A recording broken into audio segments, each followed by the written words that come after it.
going to talk a little bit today about the similarities between skiing and mountain biking. I was an avid skier for years, and I really got into mountain biking. I started to realize there were all these similarities between them. We're going to talk about three particular things, even though there are more. The first of which is going to be cornering. Then we're going to talk a little bit about moving into terrain down steep descents, and we're going to talk a little bit about jumping as well. When I'm cornering a bicycle, much as with on my skis, I want to create pressure onto my outside foot. So I'm basically weighting my outside or downhill foot when I'm making a turn on my bicycle.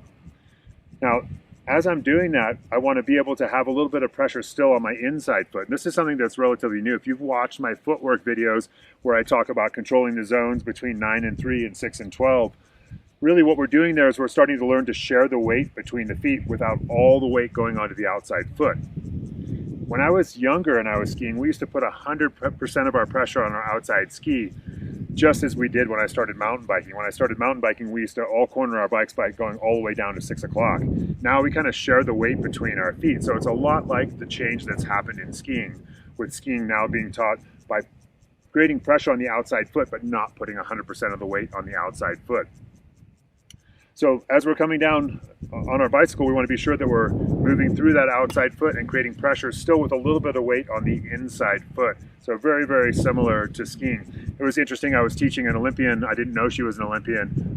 She was a medalist in the Olympics, and I was teaching her how to corner, and she saw the weakness in her right-hand turn on her bicycle, and she was pretty shaken up by it. She really just pretty much said, I think I would have won the Olympics had I learned to corner properly to the right.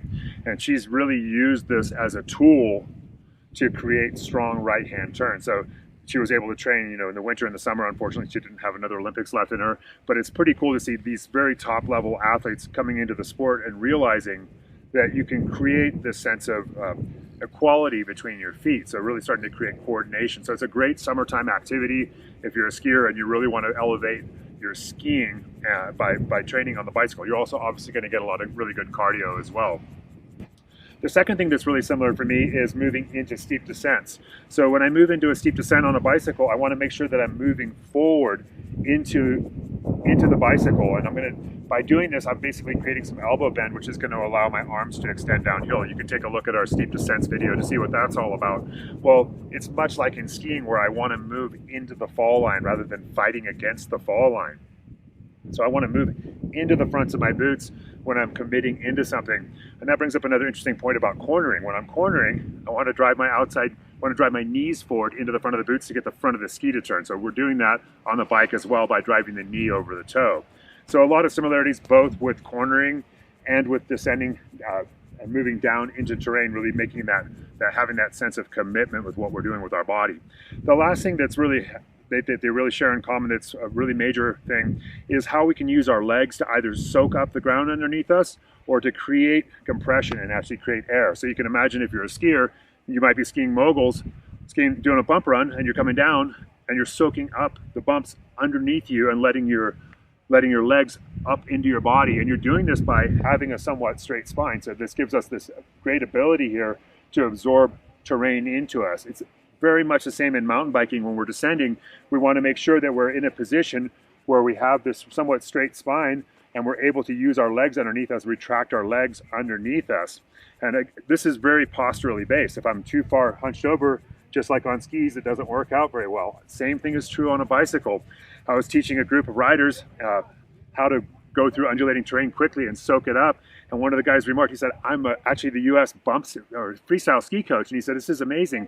I never really noticed how posture has to do with the creation of leg travel. And you could even try this. If you stand up and curve a little at the spine, you won't be able to lift your foot very high.